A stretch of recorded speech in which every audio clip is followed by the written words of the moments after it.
Hello everyone, आज हम इस वीडियो में बात करने वाले हैं कि BSPHCLTG थर्ड में डॉक्यूमेंट वेरिफिकेशन कैसे होता है।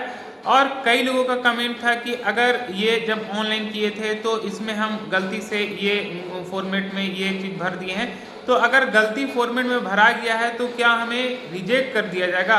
और कई तरह का डॉक्यूमेंट के लेकर बहुत सा त्रुटियां कमेंट में आप लिख रहे थे, तो वो सारी बातें आज हम इस वीडियो में क्लियर करने वाले हैं कि आपको कौन सा त्रुटि के लिए क्या प्रोसीजर है और आपको डॉक्यूमेंट में क्या क्या कुछ लगेगा।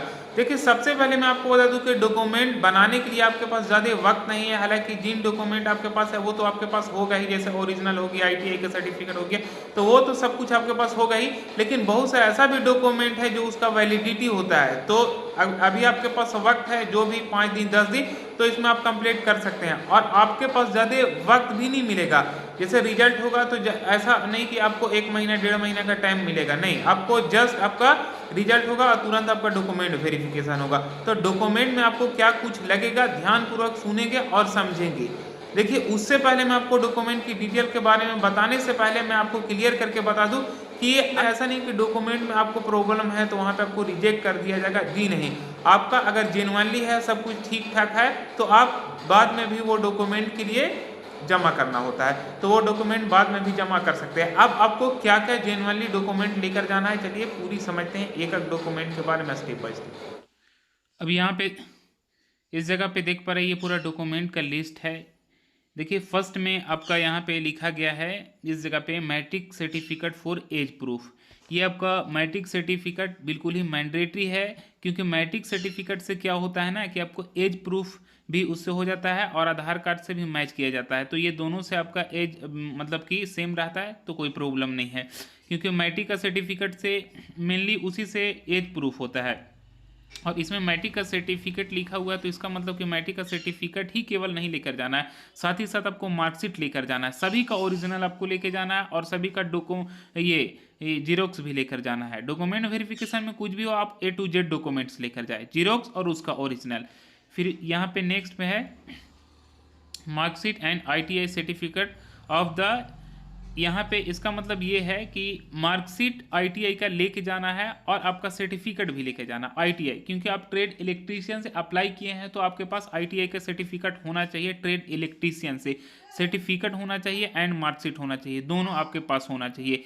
देखिए, उससे पहले मैं आपको बता दूं, अगर आपके पास सपोज प्रोविजनल सर्टिफिकेट है तो उससे भी काम हो जाएगा, ऐसा नहीं कि वहां पे आपको रिजेक्ट कर दिया जाएगा। लेकिन आपको 2 महीना 1.5 महीना बाद आपको कॉल करके फिर से पूछा जाएगा कि आपका डॉक्यूमेंट आया कि नहीं, 1.5 2 महीने में आपको जमा करना रहता है ओरिजिनल। ठीक है, ये अभी आपको क्लियर हो गया होगा। तो आपके पास अगर ऑलरेडी पहले आप नहीं कॉलेज से लाए हैं तो अभी से आप जाके ला सकते हैं। बाकी थर्ड नंबर पे है आपका caste and creamy layer certificate issued by competent authority, reservation benefit is claimed. अगर आप रिजर्वेशन क्लेम्ड करते हैं तो आपके पास caste and creamy layer certificate must है। ठीक है, कास्ट जातीय और क्रीमी लेयर सर्टिफिकेट आपके पास अनिवार्य है रखना। अगर आप दिव्यांग है, फोर्थ नंबर में यहाँ पे देख पा रहे इफ PHP दिव्यांग candidate certificate from the competent authority. अगर आप विकलांग कोटा से बिलोंग करते हैं तो आपके पास उसका सर्टिफिकेट होना चाहिए दिव्यांग का, क्योंकि आप दिव्यांग से बिलोंग करते हैं, आपका रिजर्वेशन का आपका उसमें छूट का लाभ उठा रहे हैं, तो आपके पास दिव्यांग का सर्टिफिकेट होना मैंडेटरी है, देन तभी आपको वो मिलेगा। फिर आपका नेक्स्ट है if land Roger land displaced person certificate issued from district magistrate DY commissioner. अगर लैंड लोजन है या लैंड डिस्प्लेसड पर्सन है तो आपके पास ये सर्टिफिकेट होना चाहिए, जो आपका बना हुआ होना चाहिए DM से या DY कमिश्नर से, आपका ये सर्टिफिकेट बना हुआ होना चाहिए। जितना भी आपका सर्टिफिकेट कहाँ से क्या बना हुआ है वो भी आपका साथ ही साथ लिखा हुआ है, फिर बाद में आप कमेंट करते हैं कि कहाँ से बनवाना है। जो भी डॉक्यूमेंट का है ऑलरेडी पहले PDF में लिखा हुआ रहता है क्लियर। फिर यहाँ पे देख पा रहे हैं नीचे में if claims reservation against relative of freedom fighter EWS as per government of Bihar resolution the certificate issued by the competent authority the prescribed proforma of the government of Bihar. अगर आप फ्रीडम फाइटर या EWS से हैं तो इसका आपका certificate mandatory है। और फिर नेक्स्ट आपका हो गया कि permanent domicile of Bihar certificate if claim for reservation. देखिए इसमें आप बिहार से बिलोंग करते हैं तो डोमिसाइल भी सर्टिफिकेट लगेगा, क्योंकि आप बिहार के निवासी है तो कैसे आपको पता चलेगा कि आप बिहार के निवासी है, बिहार के तभी तो आपको डोमिसाइल लगेगा। तो निवास प्रमाण पत्र आपको मैंडेटरी है।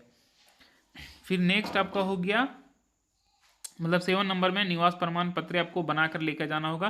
फिर 8 नंबर में candidate already employ in government semi government organisation public sector will have submitted NOC from his employer when short listed for verification oblique joining. मतलब कि अगर आप ऑलरेडी पहले गवर्नमेंट जॉब में हैं या सेमी गवर्नमेंट में हैं तो आपके लिए यहाँ पे एक एनओसी नो ऑब्जेक्शन सर्टिफिकेट जिसे बोला जाता है, एनओसी आपको लगेगा, वो आपको एनओसी लगवाना है, चाहे सेमी गवर्नमेंट में आप जॉब कर रहे हैं या गवर्नमेंट जॉब कर रहे हैं, ये आपका एनओसी लगेगा। फिर नेक्स्ट है an identity proof such A passport, Aadhaar card, pan card, voter ID card, etc. यहाँ पे कोई एक प्रूफ होना चाहिए आइडेंटिटी के तौर पे, चाहे तो पासपोर्ट होना चाहिए, आधार कार्ड या पैन कार्ड या वोटर आईडी कार्ड। बट मैं आपको बताऊंगा कि आधार कार्ड मैंडेटरी, आधार कार्ड लेके जाना है, पैन कार्ड भी लेके जाना है, और बाकी अगर आपके पास पासपोर्ट, वोटर आईडी कार्ड है, जितना भी सब कुछ लेके जाना है, लेकिन आधार कार्ड और पैन कार्ड आपको रखना ही पड़ेगा। नेक्स्ट में आपको 3 नंबर में colour photograph, same colour photograph आपके पास होना चाहिए, और आपका फोटोग्राफ जो होना चाहिए सेम टू सेम मिलते जुलते होना चाहिए जब आप ऑनलाइन किए थे, जो जिसमें आप ऑनलाइन समय फोटो लगाए थे और जो फोटो लेके जाएंगे वो मिलता जुलता होना चाहिए। पता चला कि आप ऑनलाइन के टाइम में एकदम आपका चेहरा कुछ अलग फोटो में दिख रहा था और अभी आपका कुछ एकदम अलग फोटो में दिख रहा था, तो ऐसा नहीं, दोनों थोड़ा फेस मिलता जुलता होना चाहिए फोटो में। फिर नेक्स्ट आपका है 11 नंबर में counterfoil of admit card candidates copy.